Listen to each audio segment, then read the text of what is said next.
We are live right Yeah. here. Special time. It is January 11th, 2024. It feels like January is moving very fast. It just seemed like not too long ago we were getting excited about this possibility of TNA Hard to Kill coming around. And now it's here this upcoming Saturday live from the Palms Casino. Billy TKO joining us right here on the Ango Show live. What's up, sir? Billy, you're not an avid TNA guy. No, but I am excited for TNA. I think all the Twitter hype has gotten me hype. You know, it's funny for a while. I feel like I've been trying to tell you, like, dude, just try to watch it, and like you would try to watch it here and there, and like you Yeah. would try to get into it. And I don't necessarily think it was like you not liking TNA or Impact. I just think there's always been so much wrestling and just so much stuff Yeah. going on. Right. But what's funny, guys, Billy had recently gotten TNA Plus, I and did. I purchased it. he's been telling me a little bit about some of the stuff that he's been watching. And I find it cool when I see people tapping into things that they may not be as familiar with, obviously. So I'm glad that you're here with us. I think this will make for a very productive and fun conversation. Yes, sir. But TNA Hard to Kill live from the Palms Casino, a little bit of a bigger venue. They're starting to move even more tickets, which me and my good buddy Anthony Nukes have predicted this based on what Impact does. Typically, they sell a lot of their tickets later on, closer to the show. Yeah. Now they've opened up for more seats, which is fantastic. So definitely a fun thing. Yeah, they're That about sold out, aren't they? Yeah, I mean, I think there was like 100 tickets left, and realistically, the way TNA works, they'll sell out. Yeah. And they've opened up more seats too. So the cool thing is, by opening up more seats, I think that's going to help them a little bit. What I care about is visually how it looks. You know what I'm saying? Right. I was watching TNA Rebellion or Impact Wrestling Yeah. Rebellion 2019, and the crowd is less than 1,000 people. The crowd will be less than what this crowd will be, but the way that they've produced it and they made it looked full, and the crowd was good and stuff like that. So Yeah, and I can imagine because I mean, for the people that aren't aware, they've shown new belts and stuff like that, and they've really presented them well. So I'm interested to see how they're going to present the show itself. yeah, which is, we know it's going to be a big change. We know it's going to be a big change. We know they're making some changes to the overall production value, Yep. new stage, new graphics, things like that. So I'm glad that they're doing this, because I've known about a rebrand for a while. Yeah. Didn't see the TNA thing coming, but I knew about the rebrand for a very long time, and I was kind of like, okay, that's kind of what they need. So now I'm excited about this. Yes, sir. And I did want to throw this up before we go to the predictions. Billy, True Flight 11 says, I wonder what the stage is going to look like. Bring back tunnels? ? I think, seeing AEW go away from the tunnels, It brings the opportunity for them, man. it brings the opportunity for them, which I'm a fan of. Count me in. Count me in. Bring back the tunnels. I don't know if any other company has done the tunnels. I feel like there has been another company that did. TNA did them a long time ago. I know that. Yeah. Okay. But what I'm saying is, aside from TNA, Okay. so I feel like that's always been a TNA thing. That's the way I grew up, having one on one side, the other on the other side. That was my like really cool thing that I loved about TNA. Like, it was just two different entrances, the heel side, the babyface side. Obviously when AEW brought it in, I liked it, but hopefully the stage has a little bit of homage to the TNA days. I don't know. That's what I'm hoping for here. I'm hoping that they do some callback stuff to the original TNA and when it first, debuted and stuff like that. Yeah, 1,000%. So Billy, there are several matches on this card. There's 1, 2, 3, 4, 5, 6, 7, 8, 9, 10, 11. Okay. Which normally, if this was WWE or AEW, I'd be like, fuck. That's a lot of matches. Yes, but thankfully TNA shows, or I should say Impact Wrestling. Impact Wrestling shows were always very well paced. Mm-hmm. So this was something I always appreciated. They were very well paced, and they never felt like a drag. With this, 3 of these matches are on their kickoff show, countdown show, as they brand it. And, Scott D'Amore says there's a different pace, a different feel to this new TNA. He says they're going for a little bit of a faster pace, which is even more interesting. But we'll go by the card one by one. We'll discuss it. I think it's interesting to have somebody who may not be a diehard TNA fan maybe give us insight, on what they want to see and how it Yeah. can maybe potentially help them even become more locked in with the product. Yes. This should be fun. So I want to kick things off first and foremost. Billy, Tommy Dreamer currently holds the TNA Digital Media Championship. Which I am aware of. Yes. And he is going up against Crazy Steve in a no DQ match on the Countdown show. And the belt is on the line. And I want to get your opinion Okay. because I see there's a lot of criticism for Tommy Dreamer holding the belt. Of course. And I think it's a little bit silly that he gets a lot of hate for holding the belt. A lot of people bring up his age. A lot of people bring up the fact that, he's It, his it's not shape and that stuff deep. like that. It's not that deep. It's not. It's not that deep. But I'll give you my opinion Okay. after you give me yours. The floor is yours, my friend. So I mean, I know everything with Tommy Dreamer and stuff like that, but like at the end of the day, it's a TV championship. You know what I mean? It's not like he's walking around as the world champion or a world tag team champion. Like if this were a belt in like the WWE, I feel like this could be compared to something along the lines of like the hardcore championship. It's perfect for Tommy Dreamer.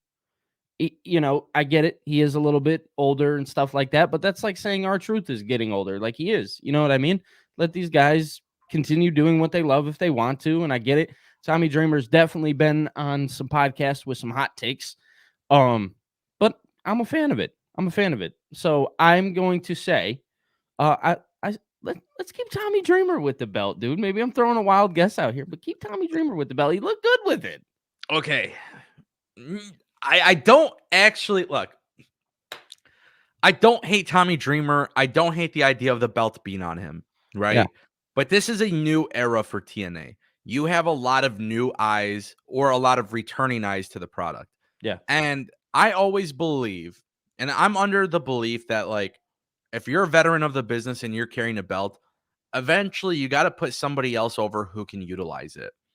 Crazy Steve has always been a question mark to me in Impact Wrestling and now TNA. Yeah. Because Crazy Steve is, first of all, I love the gimmick. I love the face paint. I love the new presentation that they gave him in recent months with the new entrance and stuff. Yeah. It made me really intrigued by this whole thing that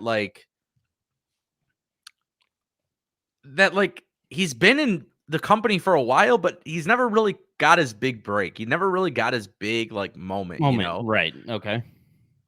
This is a no DQ match. I want them to do something so unheard of here.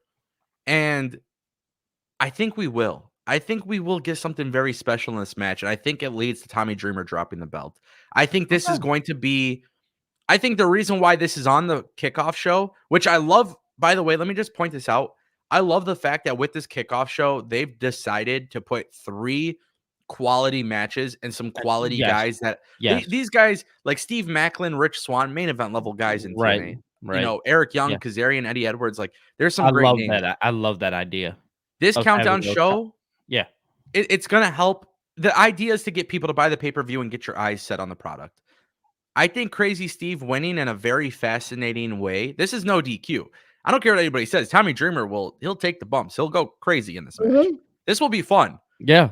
I think you give it to Crazy Steve and you allow them to really show people, hey, this new era of TNA, we are going to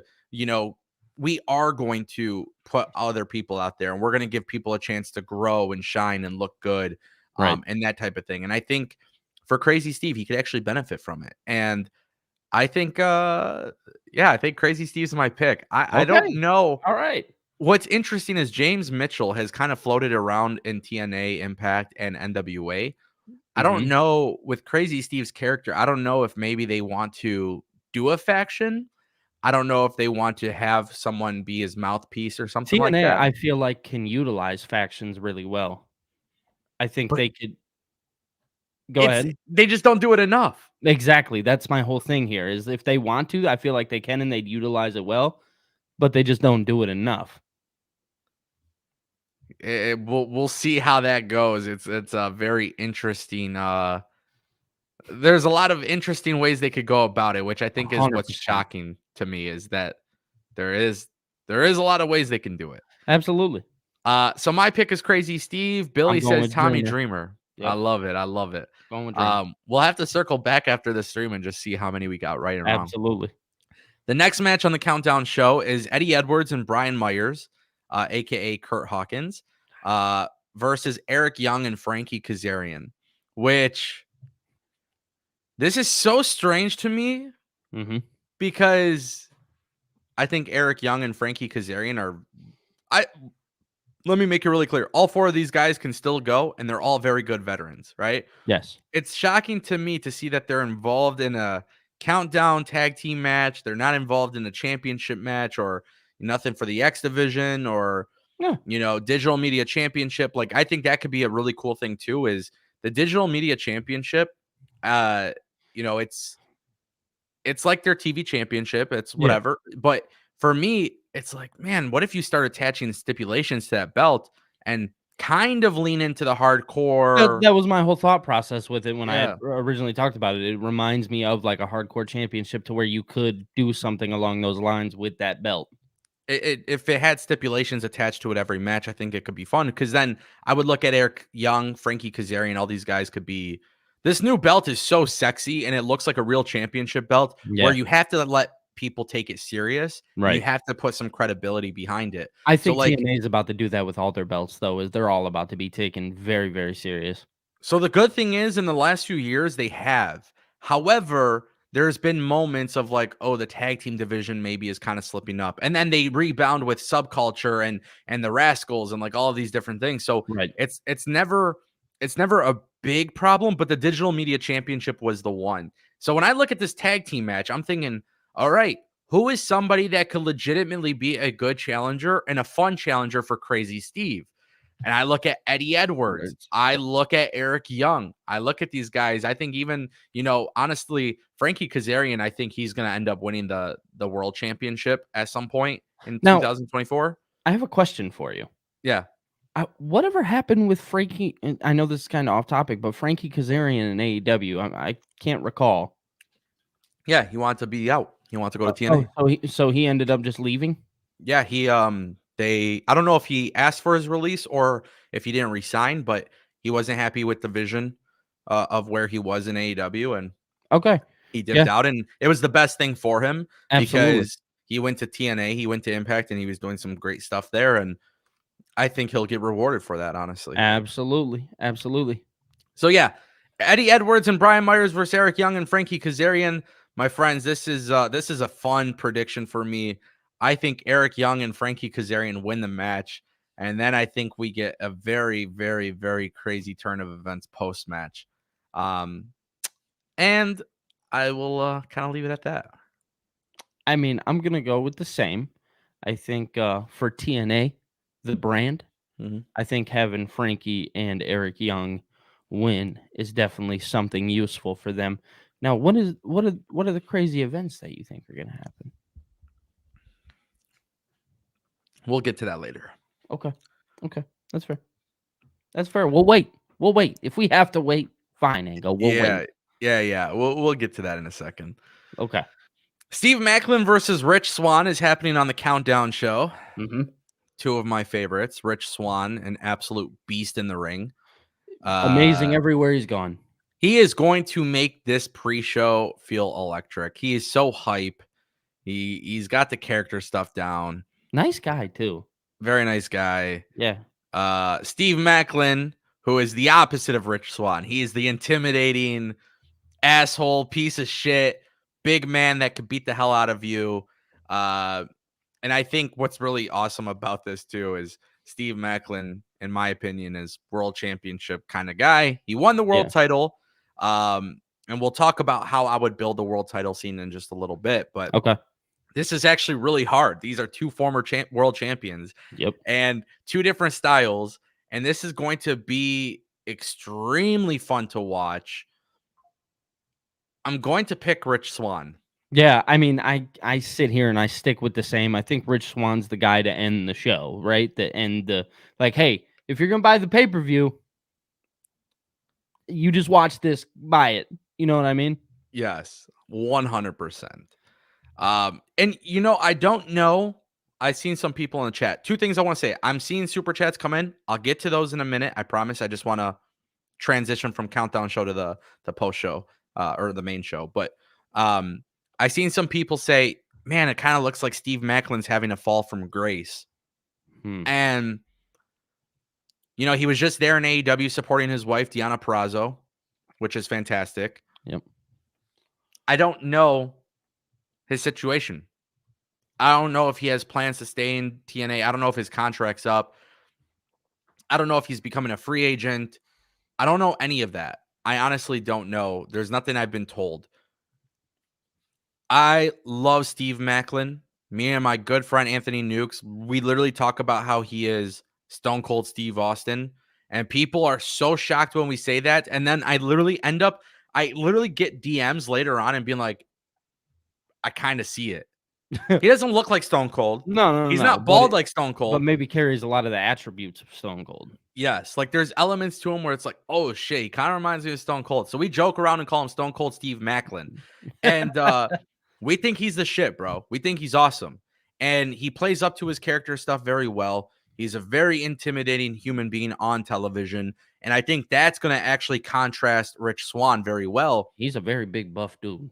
He's strong. He's great character. He's a beast in the ring. To me, he still has that old school mentality a little bit, the way he comes across on TV. I am super excited for this match, but if Steve Macklin is leaving TNA, if he ain't going forward with the company, Steve Macklin's losing. If TNA has plans for Steve Macklin, he can still lose this match, but he has to make a massive impact, no pun intended, at the end of TNA Hard to Kill. And this is where it gets a little interesting because we don't know his situation. Right. But if you have plans for Steve Macklin, you can have him move forward beating Rich Swan. These are two of my favorites in the company, so having to pick one always sucks. But I think Rich Swan sets the tone for how exciting it's going to be. The good thing is both guys are really good wrestlers, and I don't think Rich Swan and Steve Macklin will ever get the credit they deserve from the IWC. So this is one of those things where it's like, I mean, up until recently, I'll be blunt and transparent here. Up until recently, I had no idea who Steve Macklin was, to be honest with you. You know, it's so funny. This goes to show you how great this guy completely transitioned his character. He was Steve Cutler in WWE. Okay. So when people don't know this, but when I watch NXT and I see Steve Cutler in NXT and he's been there for a while and I see this guy has long hair and like he's got a certain look and dominance, but he's not really given a chance. Then he goes up to the main roster eventually with Wesley Blake and Baron Corbin or whatever. And I see this and I'm like, there is something very interesting here. This guy's really good. I could see the tag team stuff working. And then that never really gets off the ground. It wasn't with Baron Corbin. I think it was with Jackson Riker is what I meant to say. It was Jackson Riker. Oh my yeah. Word. But and then actually I think they did try to do something with Baron Corbin or something. Bro, hold on. Now hold on. Was it on the main roster? They tried, I think, after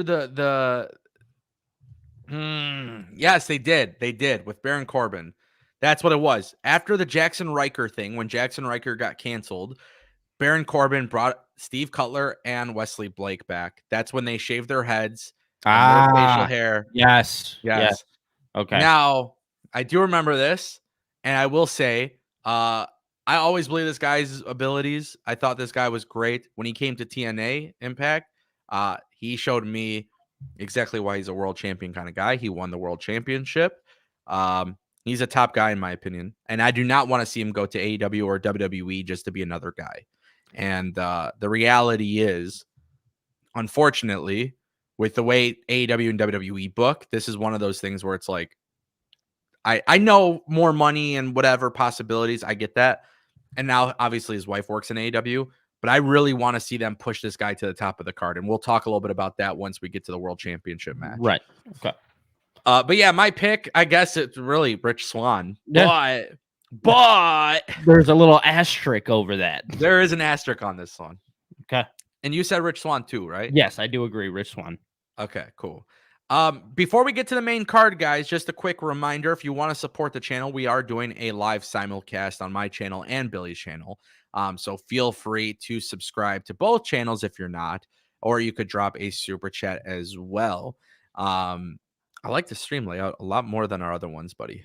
I Yeah, know that's so do random. I. No, so do I. I love it. I love the way it looks. Feels And good. yeah, we did get a super chat from Jana, 4.99. I don't think this will happen, but do you think they could pull off a gold strap KO tag title belt to counter the red straps and keep it TNA colors? This is super funny because I think today is the reveal for the women's knockout Yes. tag titles. Yes, it is. It probably no, we have like another 30 minutes or something like that before it drops because they're on 1 o'clock every Yeah, day, right? Yeah. yeah. I think it's cool. I'm with it. I don't like Yeah. colored straps, but the way their belts have been looking this week, I don't know, man. I'm actually a really big fan of wasn't there one, I can't remember, but one was it the tag team titles? They were red, right? yeah, Yeah. Beautiful. Beautiful, beautiful, beautiful. Loved them. Loved them. And dude, just the way the red and yellow hit on like the world championship, yeah. gorgeous. Gorgeous. I'm shocked, bro. I swear. It's so shocking. I don't think people understand how shocked I genuinely am, but it makes me happy because I'm I a hope huge I hope people could see the pure excitement in you for TNA. oh, dude, they have no idea. It's like what I was telling you and Omer on the live stream yesterday, though. Like this was my come up. Yeah. Mhm. Like It's back everything. then when YouTube wasn't even a thing and I started making videos, like I was talking about TNA, bro. I wasn't talking about Vince McMahon and WWE. Yeah. Um, so it's just funny. But yeah, I think if they go with a gold strap, that could be kind of fun. We'll see. The chat is correcting me though. They're saying today is the TNA Knockouts Championship belt. Woo! Oh. Even better, even better. Because the regular world championship, that had a black strap though, didn't it? Yes. Yeah, okay. But the logo in the middle just looks beautiful. So I predicted white strap for the Knockouts main Women. championship, like the Okay. women's, like Knockouts women's world championship and the Yeah. tag titles.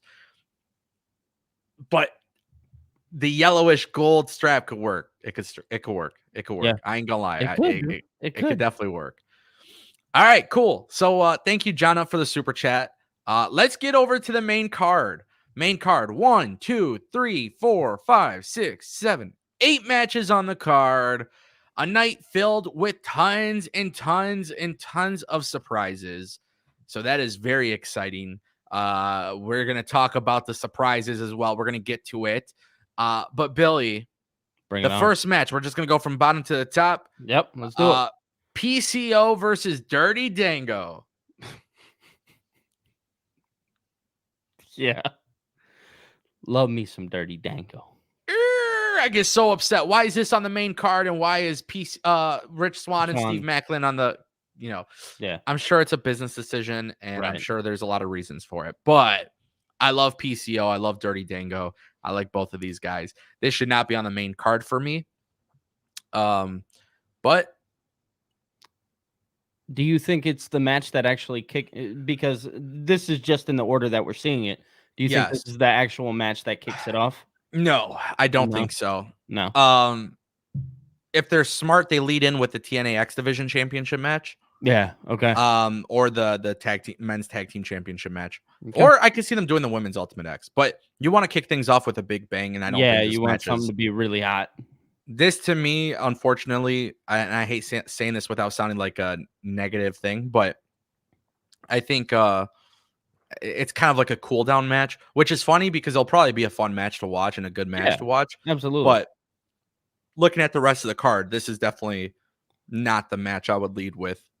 I would not put this on the main card, and I'm not trying to be offensive to anybody, but like I look at Steve Macklin and Rich Swan as two former world champions, and they're on the countdown show. Right. And I get it. Like maybe people will watch that. They'll see the new stage. They'll see these guys go I was hard. about to say, I think that's more of a business thing. Like It's more of a business thing. But in terms of overall card value, I don't know if I would go with PCO and Dirty Dango. But nonetheless, PCO versus Dirty Dango. I don't know. Dirty Dango just re-signed with the company, so I could see them actually re-signing or keeping Dirty Dango. PCO recently re-signed with the company, so both of these guys are going to be here for a minute. Sticking around. I can't believe I'm saying this because I'm usually the one who says like, "Oh, put somebody over." PCO should win. Oh, see, I disagree. I think Dirty Dango should win. I That's your do. pick. Yeah, that's my pick. I think he should win. Like you said, normally you'd put somebody over. I think put him over. You know what I mean? Kind of like Chris Yeah. Jericho did at WrestleMania, what, 28 or something like that, 29. Oh, when he put over Fandango. Yeah. Hey, they sold me on that. I don't care what anybody says. They sold me on Johnny Curtis, aka Fandango, aka Dirty Dango. They sold me on him. That leg drop from the top and the way he came out and the Yeah. dance and yeah, this guy, I like Dirty Dango. I don't like the name Dirty Dango, but it's whatever. But PCO is just one of those guys, man. He's so awesome to watch in 2024. And look, Dirty Dango is getting a push, obviously, and Yeah. PCO is just re-signed with the company. It's so hard to predict TNA Hard to Kill, Billy, when you watch Impact and realize that they're changing their approach. Everything. Yeah, everything's about to change. We're So- sitting here calling it a pay-per-view. It's a premium live event. Yeah, exactly. Exactly. Premium live event. Yeah. But it is funny to me because it's like, I don't know. They have a different initiative this time around with their pay-per-views and their shows. You can tell they want to get it right. They want to get it right really bad, and I think that's what's driving me to watch this show. Yeah. It's going to be fun, bro. It's going to be so fun. It is, dude. It is. I love it. I love it. I love it. All right, so I pick PCO. Going with Dirty Dango. Dirty Dango. I think it's going to be fun, but hopefully it's not the first match on the card. That's not the way I would open up. No.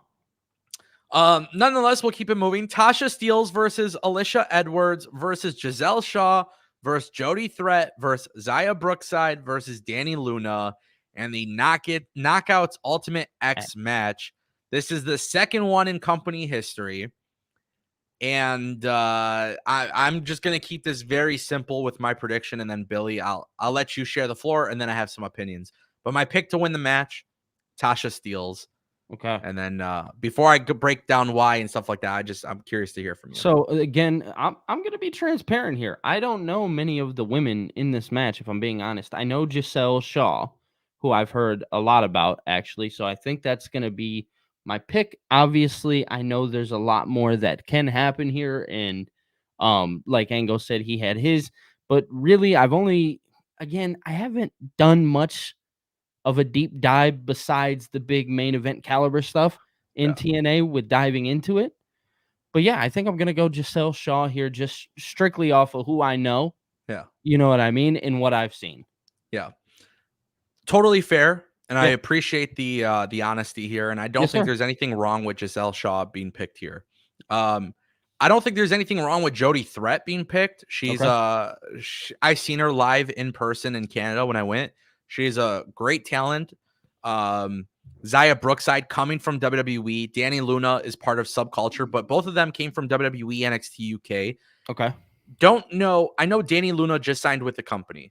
So this wouldn't be a bad idea to put someone brand new in front of the Knockouts division, right? Like, hey, this is someone who's new. We take her serious. We just signed her. We're going to allow her to have a good showing and win, right? Yeah. But the interesting thing here about this match is it's the second one in history.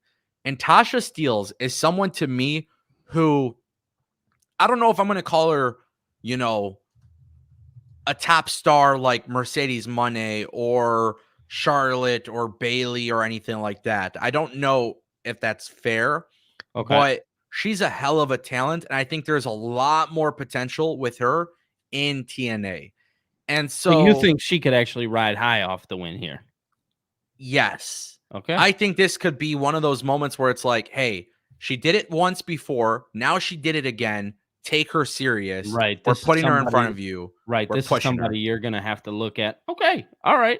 What I like about this, though, Giselle Shaw, Tasha Steelz, Danny Luna, Zaya Brookside, and Jody Threat are all names who I feel could lead the Knockouts division with Deonna Purrazzo gone.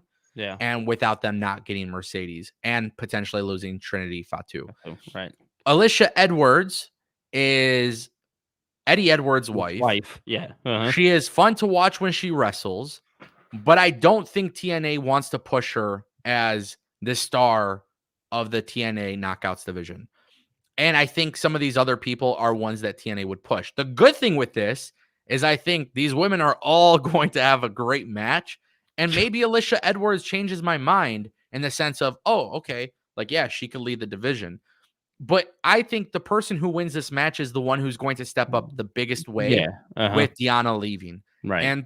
And so I look at Tasha and Giselle Shaw as the two that could do it. Now, if TNA signs Zaya Brookside, which it hasn't been announced that they've signed her, but she's competing, Right.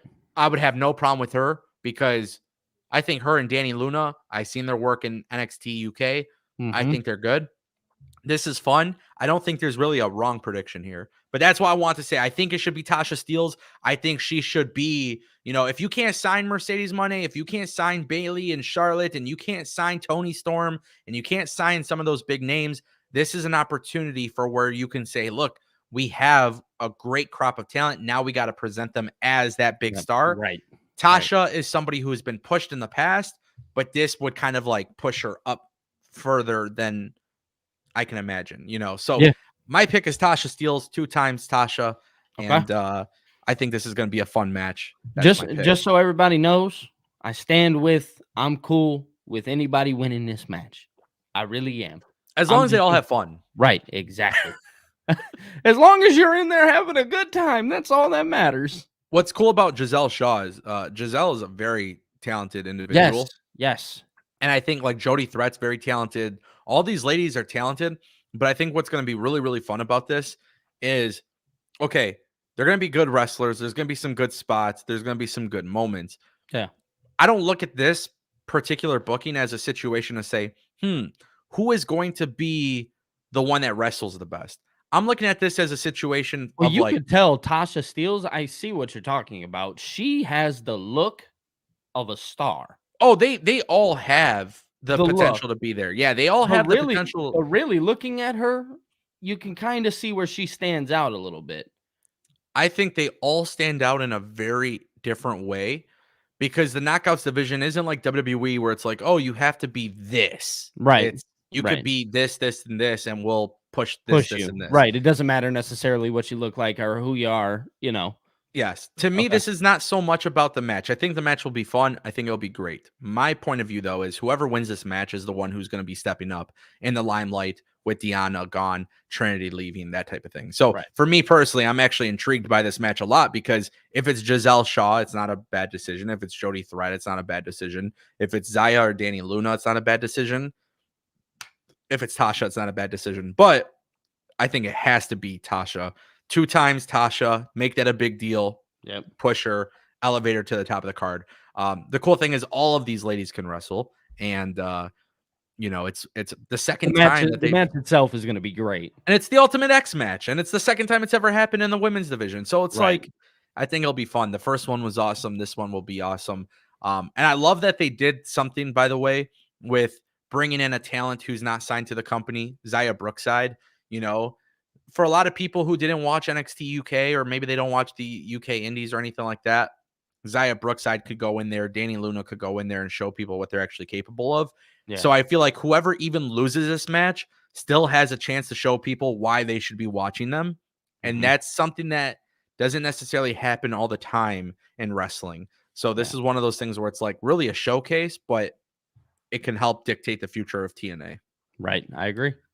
The next match that we have, oh, I'm so excited for this one, Billy. It's a fatal 4-way tag team championship match. Yes. ABC, Chris Bay, and Ace Austin, the Bullet Club and TNA, versus the Rascals, which is Trey Miguel and Zachary Wentz, versus the Grizzled Young Veterans, GYV, Zach Gibson and James Drake, versus Speedball Mike Bailey and Trent Seven. And this is a fatal 4-way TNA World Tag Team Championship match. And I love all the tag teams in this match. I love TNA and Impact, and I love their tag team division. But I feel like they've kind of dropped the ball with their tag team division. Not in the sense of booking. I don't think their booking has been bad at all. I think it's kind of been like WWE and AEW in the sense of they're not building up new teams. Is it maybe it's not being showcased good enough right now?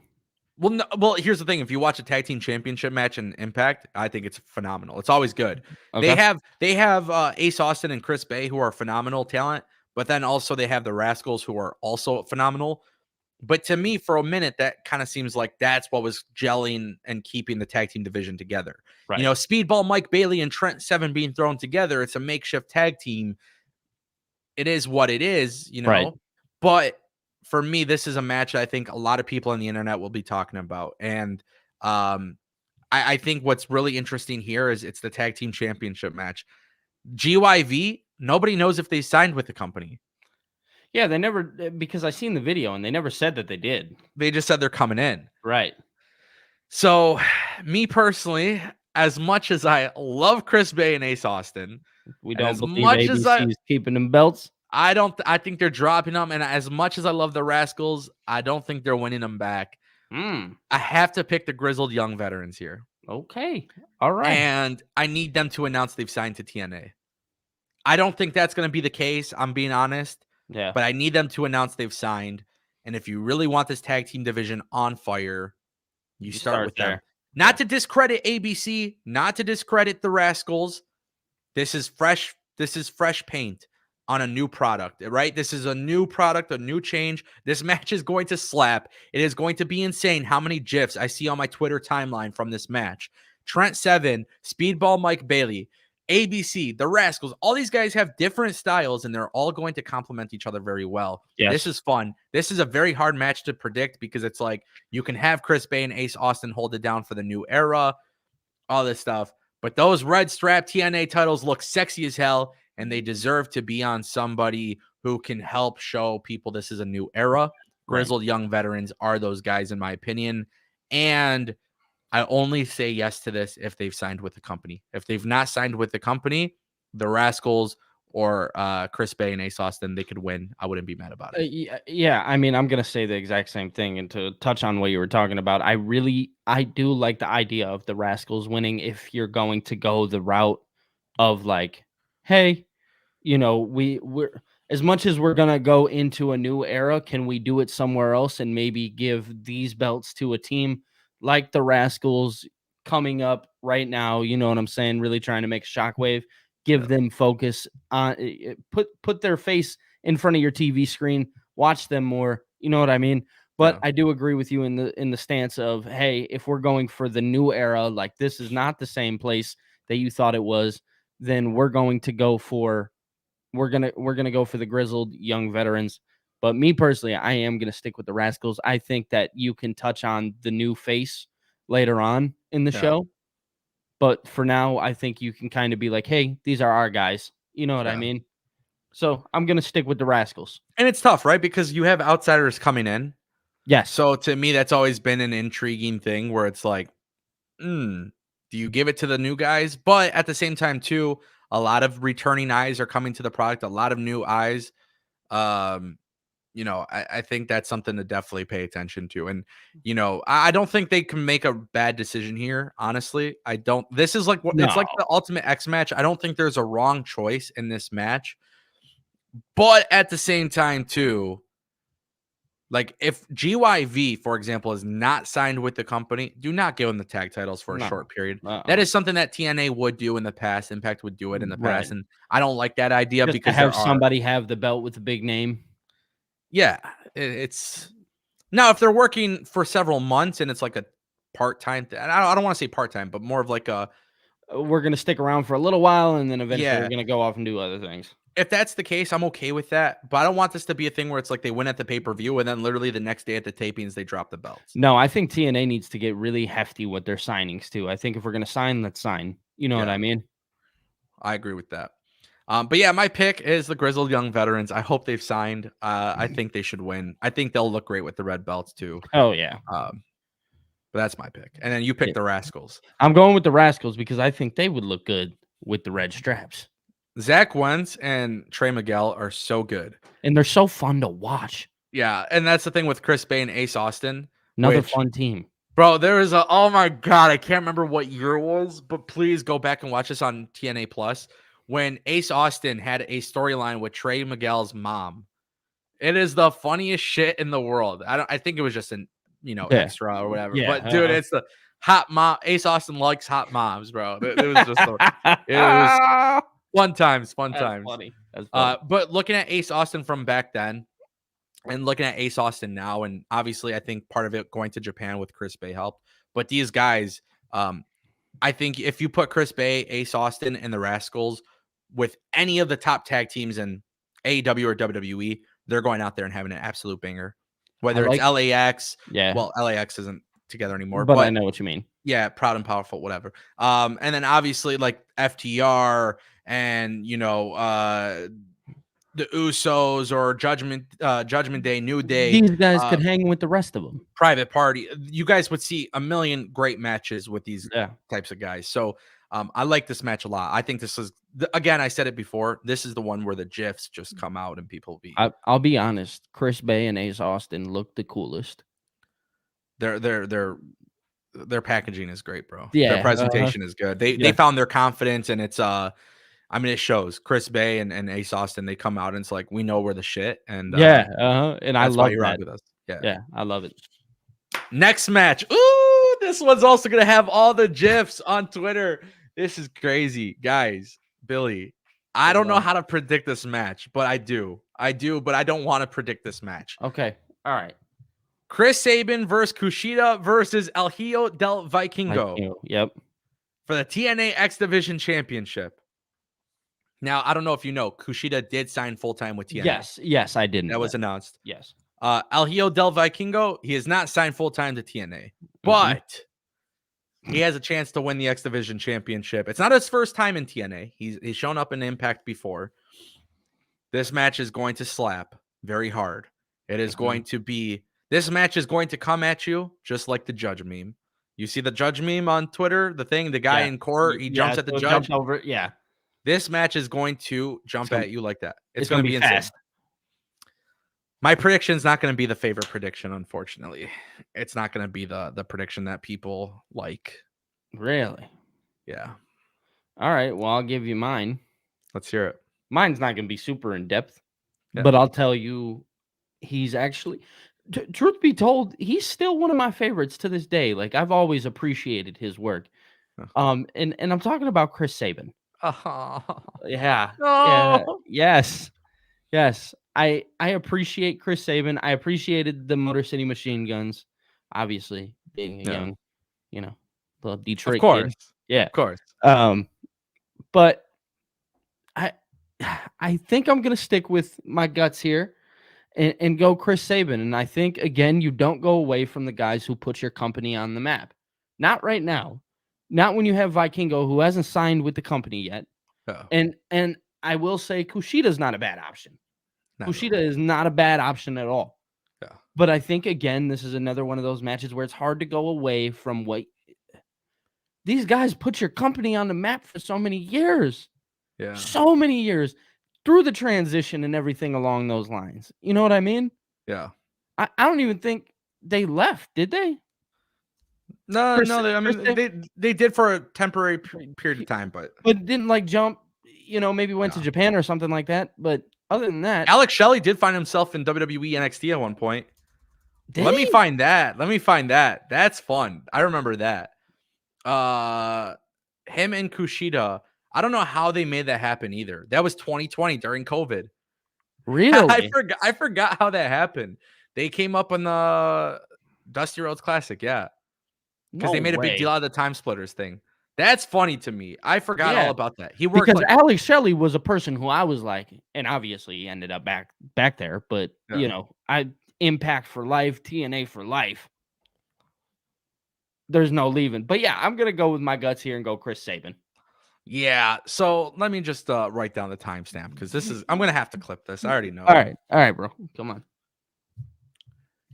I get a really strong feeling.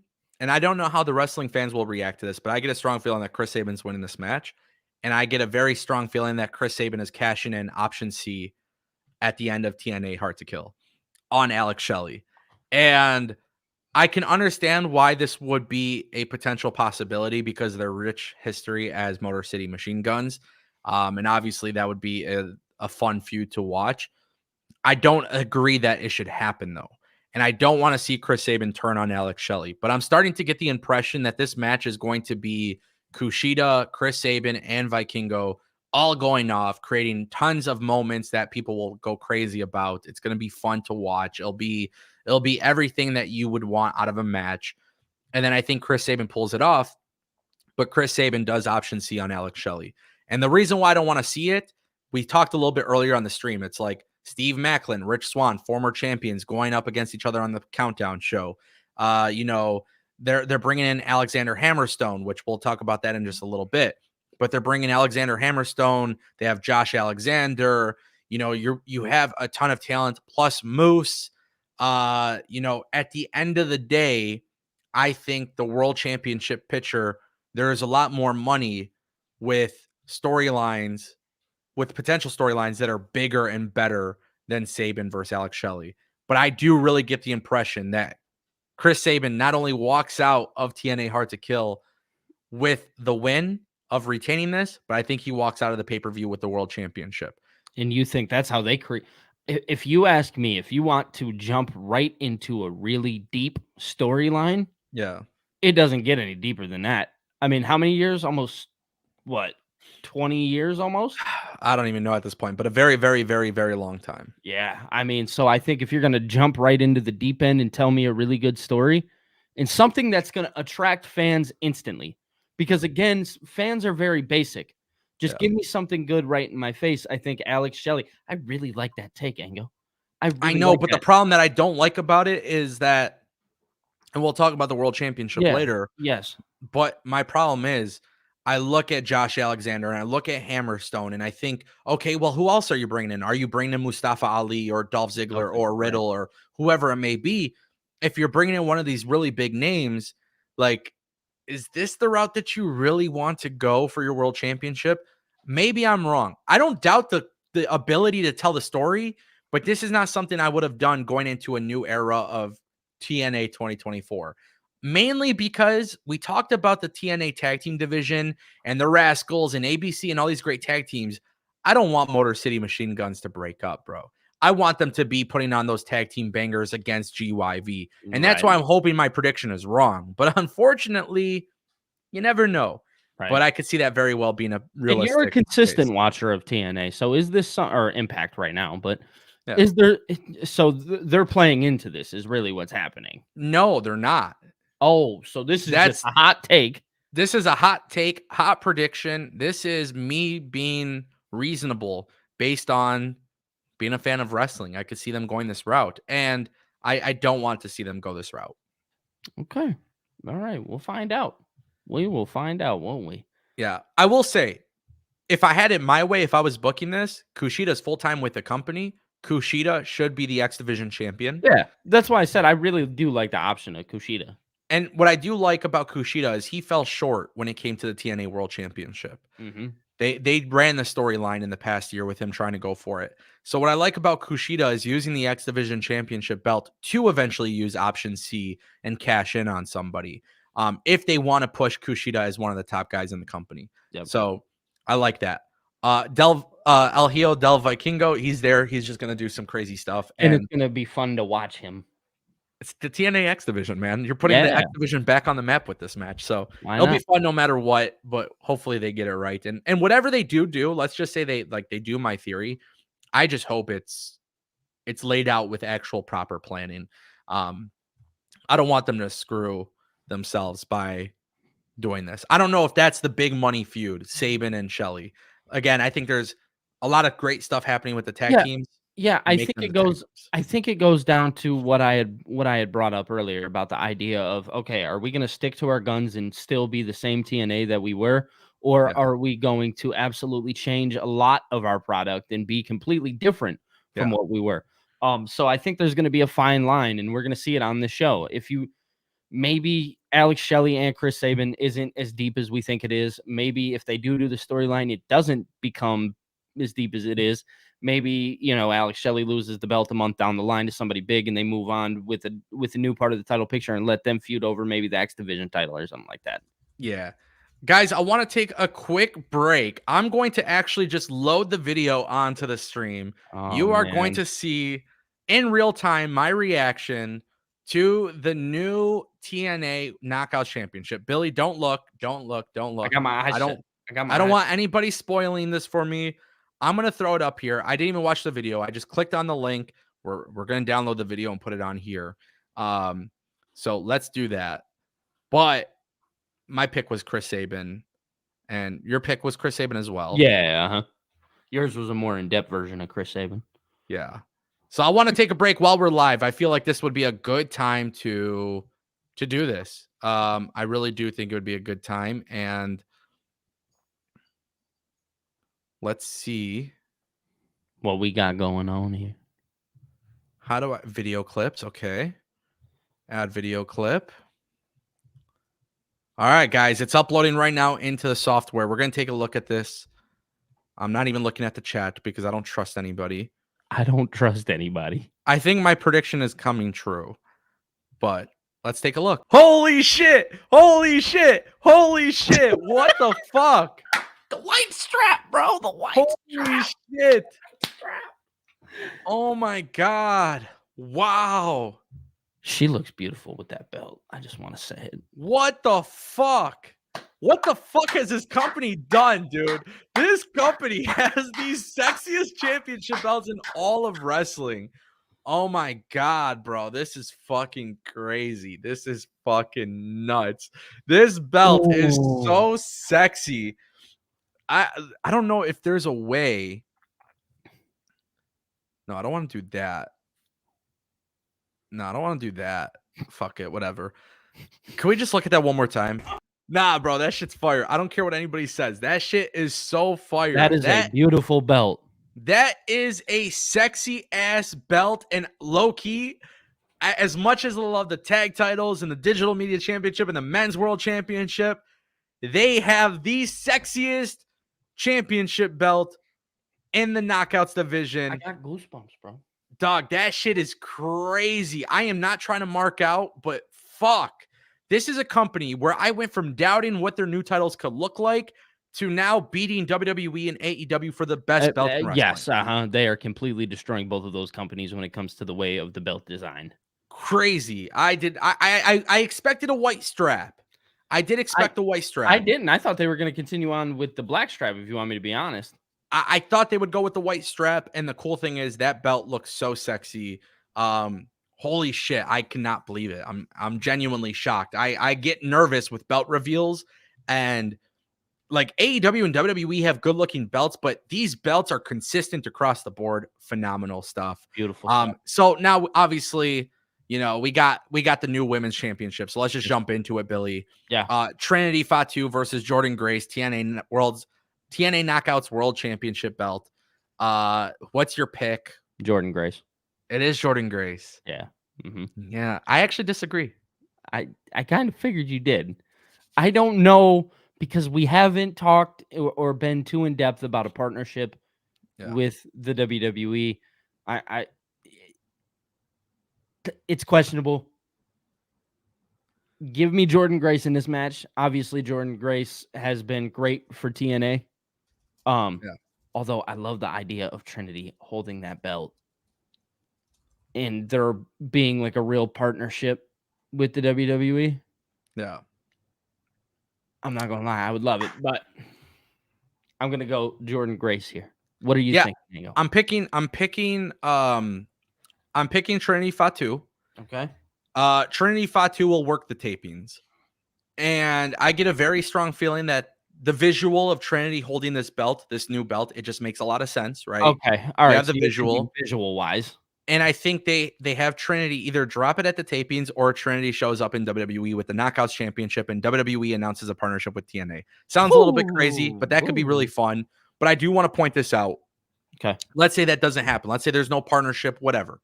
Forget about that, all that extra noise, fun little fantasy booking thing. Trinity Fatu walking out with the championship belt is really good for business. And Tasha Steelz winning the Ultimate X match. Mm-hmm. You know, maybe they go that route of Tasha and Trinity at the tapings, or she, you know, gets her match with Trinity. I think Trinity wins at the pay-per-view, drops it at the tapings. or if Trinity works TNA and WWE in some capacity, because she's technically working TNA until the end of the month, which they have tapings. I want to say it's either in Florida or New Orleans. Okay. But they'll have another set of tapings at the end of the month too, which she could drop it. I don't know exactly the route that they go, but this belt is so absolutely sexy. I feel like that belt is gorgeous, dude. yeah, I think I could see it would not be a bad idea to have Tasha cash in on her. You kind of like immediately after or during the tapings? You could do it during the tapings or you could do it immediately after, man. But the Yeah. thing is, what I love so much about this match is Jordynne Grace is a phenomenal competitor. And Jordynne Grace is, first of all, when I watch her on TNA and the way she's been presented, she's been phenomenal. Yeah. So if you want to put the belt on Jordynne Grace, that's easy. I think a lot of people look at this as an easy prediction. I think TNA still has enough time before Trinity walks out where to keep the belt on her. To keep the belt on her and do something else with it. So I think, like I said, Tasha Steelz wins the Ultimate X match 2 times. Tasha, she takes advantage and this catapults her to the next level. Now, I want to ask, I know you have your list pulled up there of all the matches and stuff like that. Is the announcement on there? It's not. So we'll get to the announcement after the card. Yeah, yeah. All right. Definitely some possibilities with that. Right. Absolutely. Which we'll get into. But yeah, my opinion, Trinity Fatu wins. And what a sexy ass belt. Shout out to TNA. Beautiful stuff. Round of applause for them. Because that's a very genuine mark out moment. Like, Scott D'Amore looks so happy handing these over too. Man. It's fucking crazy. I swear to God, dude. It's like it's just because anybody who knows me knows that I'm very, very, very, very judgmental on belts. Like, I love the WWE United States Championship, and the Intercontinental Championship isn't bad. Like, it works with Gunther. Right. Like, we've seen so many different belt designs in wrestling where it's like, I feel like every company could kind of improve. Like, I like the Women's Championship in AEW. I love the Continental Crown Championship, the International Championship. Like, I think those are sexy, but I see different areas of improvement for AEW as well. And I actually said, it was so funny. I said the best wrestling company with the most consistent title belts was DPW. I felt like Deadlock from bottom to the top was the best. And that answer changes. I think TNA now 5 for 5 on belt reveals. Taking the cake here. Fucking so good, bro. So absolutely. Good. Absolutely. So good. But yeah, my pick is Trinity Fatu walks out with the belt. And then she drops it either at the tapings or Tasha Steelz cashes in immediately after. Yeah, I mean, I like it. I like it. I like the idea. Yeah. The next match that we have on the list, my friend, Josh Alexander versus the debuting Alex Hammerstone, formerly of MLW. This is so hard to predict because I love Josh Alexander. Josh Alexander is going up against Will Ospreay for the second time at TNA Snake Eyes, the tapings the following after, the day after. Alex Hammerstone is making his debut. I cannot see how Alexander Hammerstone loses this match. Yeah, I think Alexander Hammerstone actually wins the match just because of the idea that Josh Alexander is going to face Will Ospreay right after. I think Josh Alexander can take a loss here. Is that bad? No, he could. Yeah. Unfortunately, he could. In my opinion, this is where it gets a little complicated. Hammerstone coming in and then losing, I think, is dumb, in my opinion. Yeah. I also think Josh Alexander is TNA's Roman Reigns or AEW's Kenny Omega, right? Like, I think he's their top guy. He's come a long way from tag teaming with Ethan Page to now being the top guy. You put over Alex.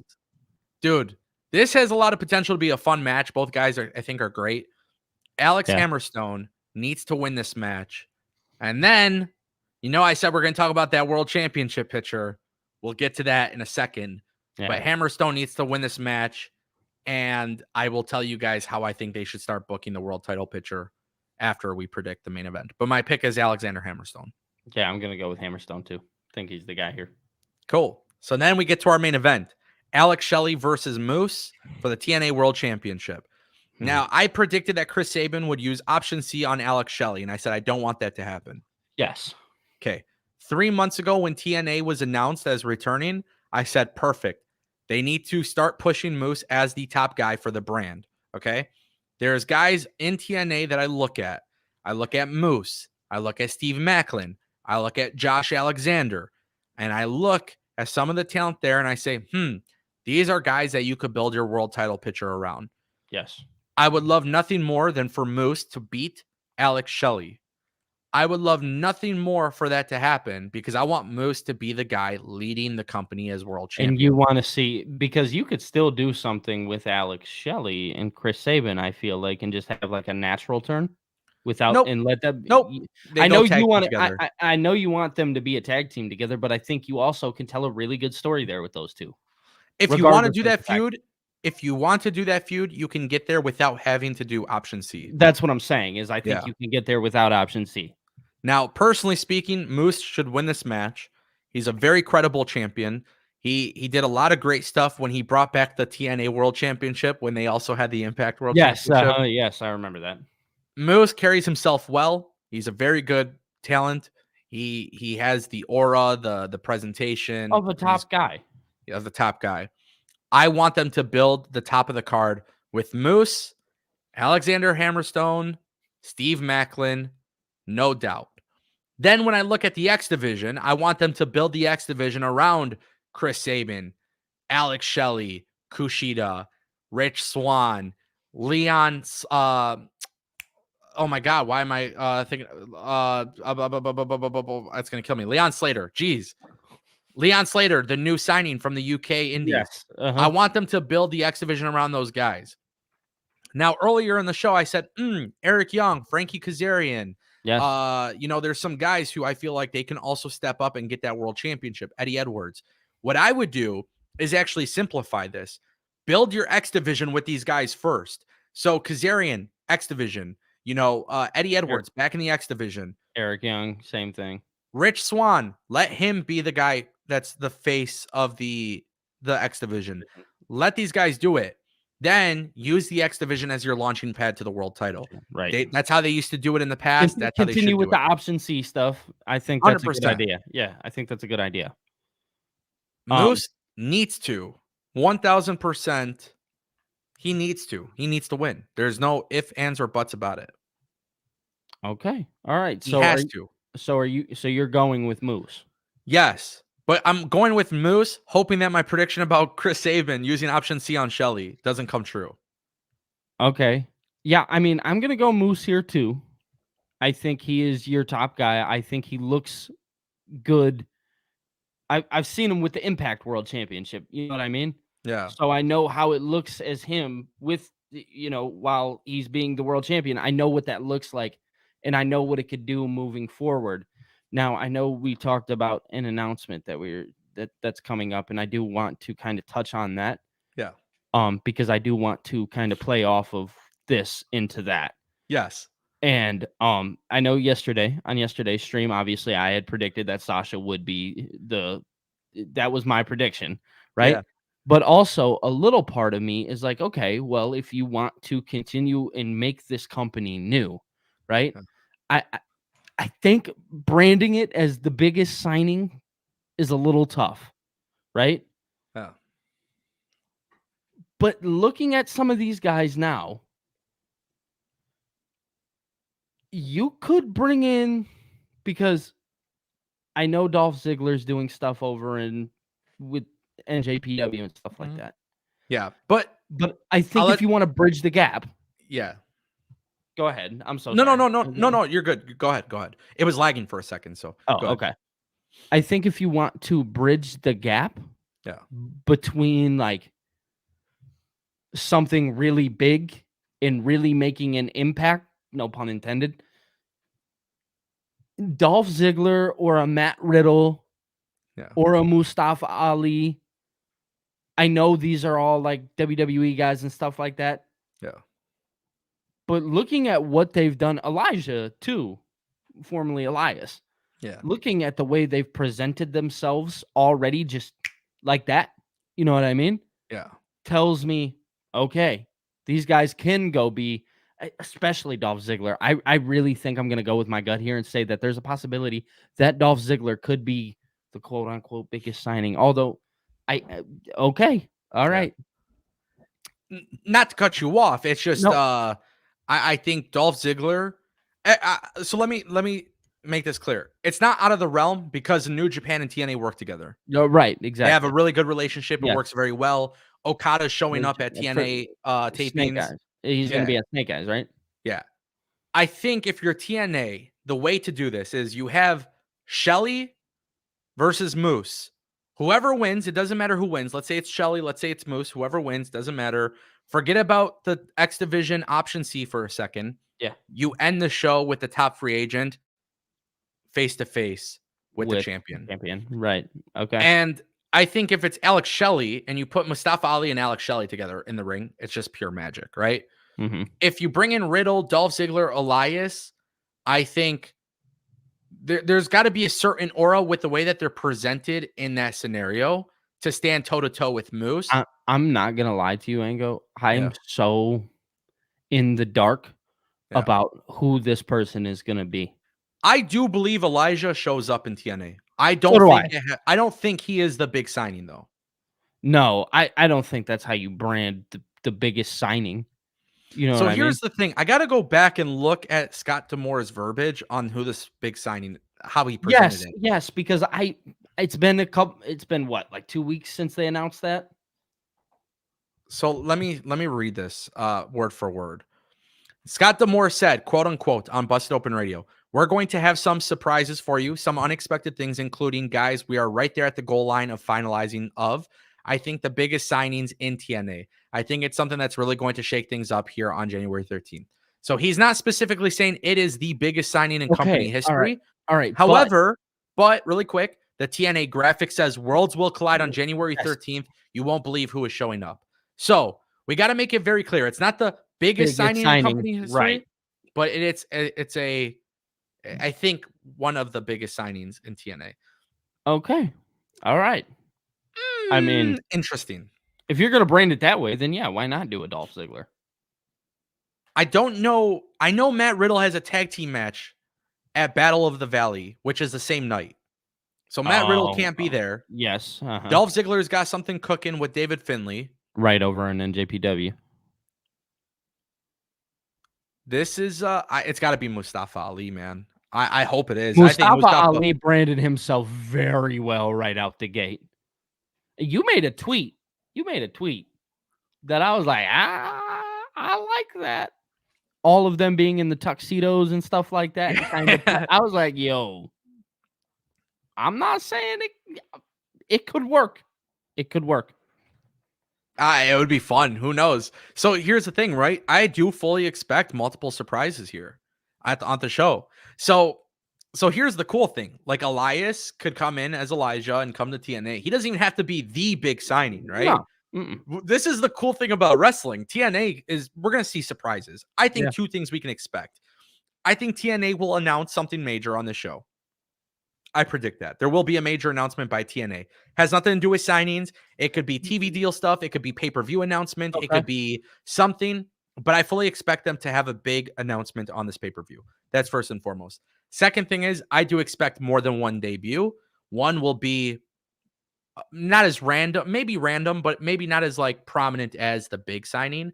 Yeah. And then I think they end the show with whoever's coming in as the big signing will end the show face to face with the champion. And I think that could be really fantastic because when I was talking about the world championship, right? Alexander, Hammerstone, Yep. Steve Macklin, like there's a plethora of guys, Josh Alexander, whoever the big signing is, like they're immediately at the top. Yeah. Uh-huh. It makes for a much more enjoyable world title picture. Right. Absolutely. I agree. And I I'm agree gonna just throw this out there. After seeing that new TNA World Championship belt, I think it would look great with Moose, and I think it would look great with Mustafa Ali. So Yeah, Mustafa Ali. it has to be Mustafa. I'd be so happy. I do not want to see Mustafa Ali in AEW. I do not want to see it. I do not want to see this guy who struggled to get TV time in WWE and struggled to get a massive push just go to AEW and be another fucking guy. That's really not what I like want that to see. pick. I want to see Mustafa Ali be the guy, and he could do it in TNA. I would love nothing more than to see it. I think what was very transcendent for Drew McIntyre was when he went to TNA and became Drew Galloway. When we saw Zack Ryder become Matt Cardona and show up in TNA, when we've seen all of these different things, Mustafa Ali needs to be the guy that goes there. He has the aura. He has the mic skills. He has the character. He has the wrestling skills. This guy is a fucking complete package. Mustafa Ali and TNA, or we riot. I like it. I'm not against it. Barker Lewis Can't Chew dropped a $4.99 super chat, Billy. He says, what if MJF is the new signee in TNA? He would still be signed to AEW in real life, but the storyline is he is done with AEW and signed with TNA. And I'm not going to lie to you, Billy, I swear to God, at first, I fucking hated this idea. But if you really want to work people, I mean, it goes back worlds to collide. It goes back to what you said before about Tony Khan possibly becoming the devil and stuff like that. Yeah. It kind of plays into that. Now it's not Tony Khan becoming the devil. Now it's MJF being like, well, I don't need none of them. Watch this. He's actually hurt. I know that's been a report. His shoulder is really messed up. I don't think that's a work. I think that's legit. Yeah, there's potential of him possibly being out for upwards to like a year that people were saying. Yeah. So I'm just saying, for all intents and purposes, this probably isn't realistic. And as much as I would want to hate this idea, it would be fucking fun. It would be great for TNA to be working with AEW in this case. It would be good. I would personally enjoy it. I would not hate it. No, that would add a lot of depth to AEW, in my personal opinion. It's got to be Mustafa Ali. I don't care what anybody says. Mustafa Ali. Mustafa Ali or nothing. Mustafa Ali versus Okada on Snake Eyes. Okay. Can you imagine? Like, how sick would that be? Fire.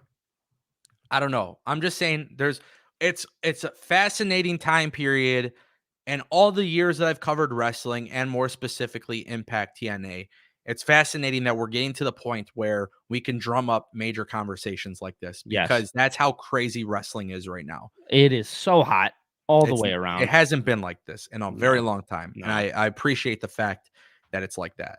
But my predictions was we get multiple debuts and we get a major announcement from TNA, whether it's a new pay-per-view or a working relationship. I'm hoping it has some. I'm hoping it's if they're going and your prediction is correct, I'm hoping it's going to be some of the TV deal stuff. Who knows? Who knows? That's what makes it fun, though. There's a lot of things. But I do predict Elijah shows up in TNA, and I think we get one more debut at the very latest, or at the very least. And I'm hoping and praying it's Mustafa Ali. That's my hope. I got a question. Yeah. I got TNA Plus. I can watch it on TNA Plus now, can I? They're going to be doing the weekly shows live on TNA Plus.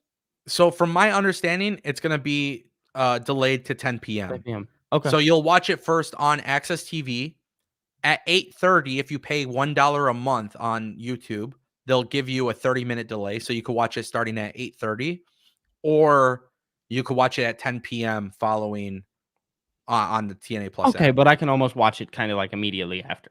Yeah, I know for myself, like I have access to Access TV. So I'll be watching it live. Mm-hmm. I will be watching Hard to Kill live as well. Yes, so will I. It's going to be worth it. I'm excited about it, man. I am going to purchase the premium live event, not the pay-per-view, the premium live event. Yeah, that's funny. That's funny. It is. Ladies and gentlemen, that concludes our predictions. Very fun. Come back to this one.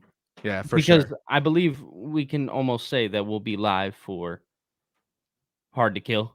Yeah. I'm for sure being live, yeah. Billy. If you can't make it, you can't make it. But buddy, I'm going to talk about it. Oh no, brother. I'll be here.